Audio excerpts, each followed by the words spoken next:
最近啊，王兴事件闹得沸沸扬扬，除了他和我是本家都姓王，好像跟我关系并不大呀。那是一个时政事件。其实啊，我觉得出于一个 YouTuber 我个人的私心啊，生活在大马的中国人的私心，我是非常想要再来聊一聊这一个话题的。具体是什么呢？我放到节目的最后啊，也希望大家能够收看到最后。好，王兴是一个中国演员，他途经了泰国，被贩卖到缅甸的电信诈骗电诈园区，但几天之后呢，又被泰国警方解救出来。你可以看到整个事件是中国人王兴被贩卖到缅甸，那个园区管理也是中国人，简单来说就是中国人骗中国人。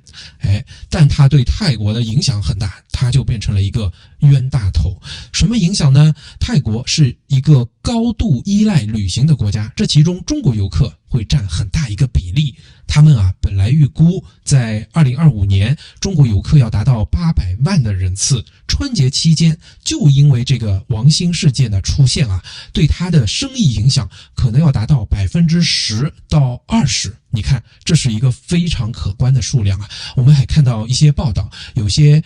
租借游艇的、搞民宿的、酒店的预订他们受到1/3到2/3都在退订。有一个很火的 app， 我知道在大马很多人也会用，小红书和 Rednote 最近也很有名这有机会我们也再聊一聊这个事情。它上面这个时间有38万篇笔记都在搜索如何取消泰国行程，就是在教别人如何取消。你看这一下子就搞大了。那么大家都去取消泰国的行程是吧？除了我们也挺喜欢泰国的我们刚去了清迈，去年也去过泰国旅行。那你说它和马来西亚有一些什么样的关联呢？是因为在很多中国人的理解当中这个泰国也好，马来西亚也好，我们呢经常用一个词叫新马泰，因为小时候新马泰这3个字就经常出现和形成为一个旅行的一个包就你出去5天7天会把这3个地方一起来旅行。他们呢都是甚至于更扩大化一点东南亚的代名词。所以泰国出现一个什么事件，其实大家的概念会认为说东南亚怎么样不安全。你没有听错这个词是常常出现的，甚至于常常会误解大马。我知道很多人会听着不乐意，但确实有这样的情况。比如去年我和杨哥在做一个访谈的时候，他也很气愤他说讲到马来西亚，大家就讲东南亚嘎腰子，东南亚嘎腰子然后呢也对马来西亚没有好感。我每次回去的时候我们的朋友都会跟我们来了解马来西亚怎么样。除了你说基本的吃穿住行都会问之外呢，还常常会问到那你说马来西亚安全吗？这个是大家常常会问到的问题，我也没太在意。但是就在最近我的 YouTube 下面还有观众留言他说王哥快回来吧，马来不安全当然马来这个说法我已经教育过他了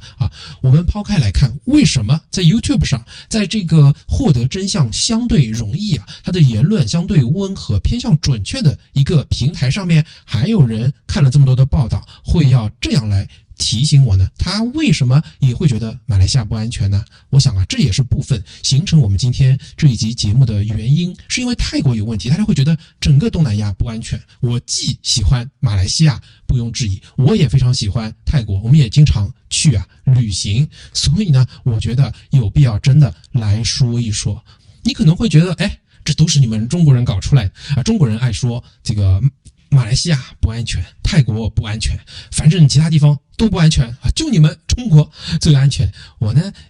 觉得这是一种大而化之的说法，你细看之下未必。比如说我比较喜欢的一个财经频道，是一个生活在美国的这么一个博主当然人家早就是美国人，他也会觉得说旅游东南亚你就别去了他们呢就在这个所谓他们自己的发达国家之间旅行。可是不单单是他呀，我看他下面的评论是一片的叫好，这就让我突然感觉，人对不知道的东西轻往的下一些判断还真的挺危险的啊。所以不单单是中国人，但为什么他们要这样说呢？小部分人我相信是确实是出于恶意，出于宣传，出于他要博流量，要赚钱是一个目的。但是更多人呢，就像那个观众我也跟他讲，我说相信你是好意，但是呢你也要了解一下真相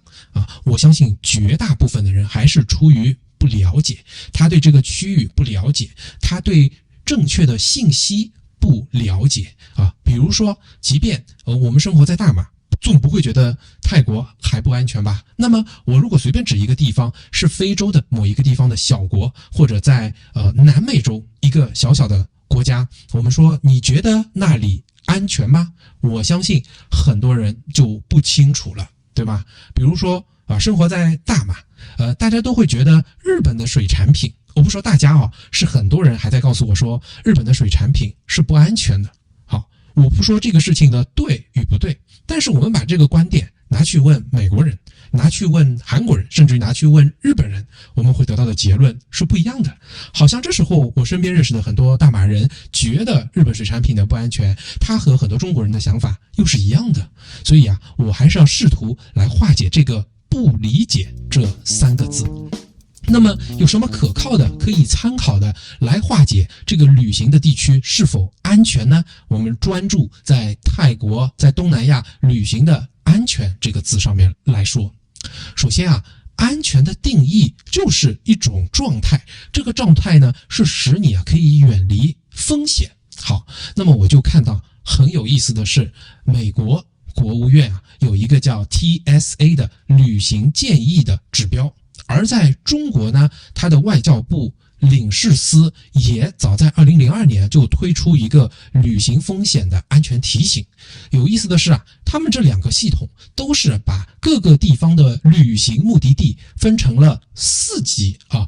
也有颜色的色标，从蓝色最安全，黄色、橙色一直到红色是最不安全。以美国来说呢，蓝色就是没有风险，它叫 use normal precautions， 而黄色呢就要上升一点了，是 use increased caution， 而橙色再要上升一点，叫 reconsider travel， 红色是 do not travel。 比如说现在俄罗斯就是红色中国的这个4级也差不多，也是从蓝、黄、橙、红是不要去旅行的。那么你可以猜猜看，从美国的 TSA 的角度他们来看待这个世界是怎么样的？我也回复了这位网友我说，请你去看一下，从美国的 TSA 的角度泰国你猜猜看是蓝色的是第一等的，是安全的。正常的。不过呢，他也特地标出了少数的一些府，就那些边境区域是高风险的，你自己要注意。不过不用说啦，美国的这个 TSA 系统标出的马来西亚还用猜吗？不用猜蓝色的安全。那他标注的中国呢，其实几年前是第3等级的是 reconsider travel， 而现在呢变成了第2等级 use increased caution， 是第2等级其实还要不如于这个泰国的等级。你可能会说 OK， 你拿美国人的视角，你又不是美国人，你更不是去使用和享有美国人的安全观，这个准确吗？他们会不会带有意识形态的偏见？好，那么我们拿这个来看美国的这个指标他把英国标为什么？也是第2等级，也是不是最安全的。理由一样他说因为近期的一些恐怖主义的事件用它去看，甚至于在欧洲的很多国家也是有第2、第3等级的，就是说他给出的我认为是比较客观的评判标准。不过你可能还会觉得说，这毕竟是美国人，对吧？你的安全观跟他们应该也是不一样，大家注意的事项不一样。万一有一些你讲的恐怖事件也好，你讲的不安全因素也好，只是针对美国人的怎么办？ OK， 那我们再来看中国的这个蓝、黄、橙、红4个等级。好，我们再来猜猜看，中国我首先说一个搞笑的中国呢认为美国也是中风险地区，也就是说，中国和美国互相认为对方有风险。那么您再来看看中国的这个体系给泰国、给马来西亚打分是哪里？是不是就认为，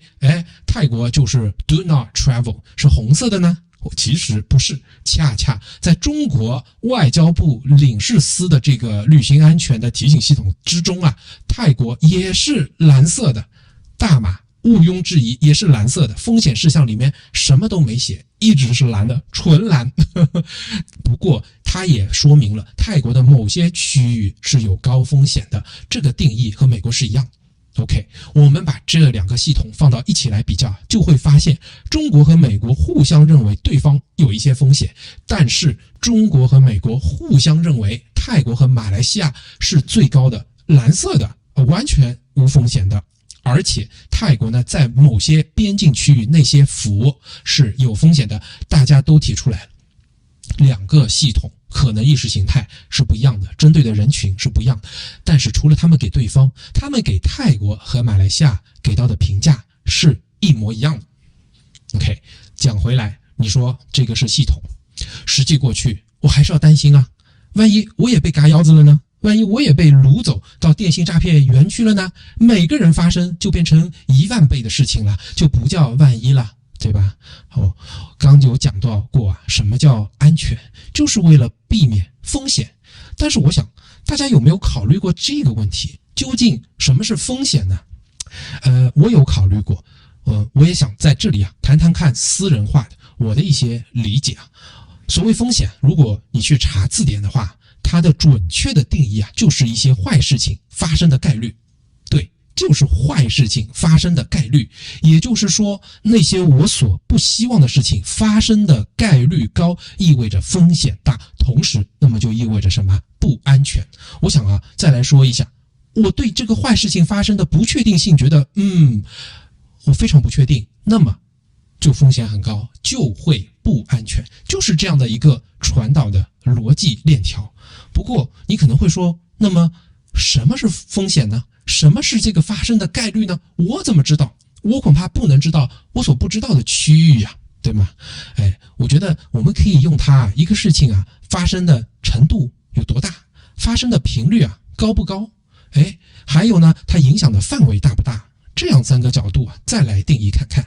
以泰国来说，我们所已知的确实要把人掳走啊到电诈园区啊，要打他啊，要压榨他，甚至于有时候还要要求赎金，这个人才能够回来。我们且不论他是自己要去的还是被骗去的，那么这个事情发生的风险是很高的。再请问概率高不高？针对泰国来讲，我认为这个概率啊，它的频率啊是很低的，因为泰国本身并不怎么搞电诈吧，不搞吧，甚至于这个事情发生在缅甸，泰国我就觉得它是一个冤大头。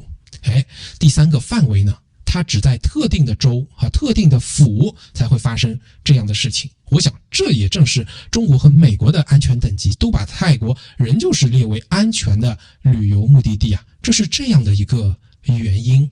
好，那我讲这个安全观是想要说明什么问题？以前的节目啊，我也说过，我怎么看待安全呢？我认为你不知道的事情它随时会发生，你都不知道什么时候会受到损害，受到人身的威胁，这个才叫不安全。以泰国来讲，我们现在所面临的、所了解到的情况就是这些啊，就是王兴事件吧，我们这么来说。但是你完全是有办法避免的，对吗？你不要到这些边境区域，你不要去上陌生人的车，请问这样的事情还会出现吗？我觉得就不会了。以前啊，我去美国旅行，我们旅行过很多次，大概有10次，每次去大家也很担心，说要注意安全。确实，在有些偏远的地方呢，我们就会做到晚上不要出去啊，身边不要带大量的现金。那么注意这个，你说还会有很大的风险吗？我觉得美国是一个相当安全的地方。而相反，对不起啊，我觉得因为我很多身边的同胞像我一样的中国人，他们的安全观如果用我这个视角来看的话，恰恰会我们来评判说中国，我就可以理解为什么在美国的系统中是第2级，以前是第3等级，它确实有待提升的地方。就像整个2024年我们也做过节目，发生的这些随机的我就说伤害事件好了。就说这次回去，我儿子 Wilson 他突然生病了，不舒服，我其实是心是很揪着的，很难受的，因为他们说他有可能感染了这个诺如病毒，拉肚子。虽然后面事实证明不是，我马上就想到他在马来西亚生活了2年，没有生过这样的病啊，他除了意外有碰到过，都没有感冒过。而整个中国冬季感冒病毒大流行，有4-5种病毒，身边的小孩甚至很多成年人都在生病，我就怕这样的事情发生。但它还是发生了，它的范围广，频率高。你说感冒说危险，有时候虽然不那么严重，还是有点危险，这是我很担心的当然刚讲的那些随机的伤害事件危险更大了，你更不知道它什么时候会发生，它的分布也是更加随机的，不是说上海就没有，不是说只会出现在沈阳或者一些偏远的地方，这个是不安全。其实这才是我真正担心的。如果我告诉你的接下来你要去的地方，我们说是鱿鱼游戏，你这个游戏出去，你不知道什么时候就被被别人机关枪给扫射了，这是不安全，这不是安全啊。而如果你知道你不做1、2、3就不会有什么，这个我认为这就叫安全。我就想和大家说这样的事情。那么我来讲一讲什么叫私心呢？我一开始说的私心就是因为我们生活在东南亚，我们也实际的生活了2年，我除了对这片土地是有感情的，我也想告诉在看的人，我知道不单单有大马人，也有生活在欧洲的，也有像我一样翻墙出来的中国人翻墙出来在看的。我想告诉大家马来西亚是很安全的，甚至于泰国也是很安全的，因为我们自己去过。凭我自己的观察，我觉得首先这地方是一个有信仰的地方，大家有宗教信仰，他就知道自己的行为和精神上刹车是什么，不然他会面临的很大的心理压力有信仰的整个群体，他做事是非常有底线的。第二呢，泰国人在我自己的接触下来是非常温和，非常彬彬有礼的，整个民族的性格也不是这么激进的，甚至于有一点打引号不求上进那么我觉得泰国是一个非常非常舒服的让人去生活的地方。同样的，马来西亚我们要讲一讲，它也是这样的一片土地，也是这样的一个地方。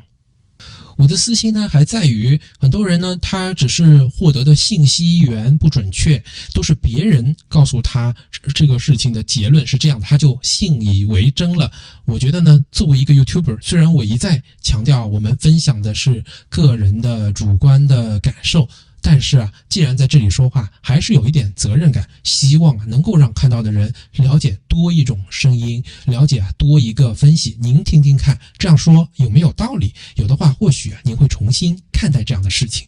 我的私心呢，也在于我们的频道是想用自己以身作则，告诉你中年人了如何追求自己的幸福和要给他人异乡生活的勇气。我可不想大家突然生发出来的这种勇气被感觉